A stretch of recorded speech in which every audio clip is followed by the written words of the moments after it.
Hi friend, তোমরা সবাই কেমন আছো? আশা করি সবাই ভালো আছে। তো গুড মর্নিং সবাইকে।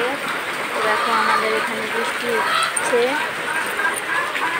তো কাজটা সেরে কী করবো বুঝতে পারছি না, মেয়েকে নিয়ে। তো দেখছিলাম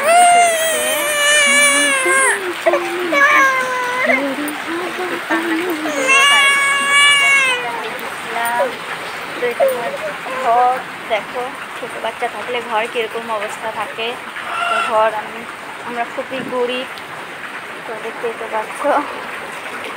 আর আমরা বারান্দা দিয়ে হাঁটাচলা করছিলাম। মুরগি আমাদের বৃষ্টি হচ্ছে, আমরা আমাদের এদিকে জল না বহুত খারাপ, ওই জন্য জল সঞ্চয় করেছিলাম। আর এই মেয়ে খুব খিদা পাইছিল, বৃষ্টি এর জন্য খাওয়া বানাইতেও পারছি না, খাওয়াচ্ছিলাম বসে বসে। তো খাচ্ছে আমার মেয়েদের, খুব খিদা পেয়েছে।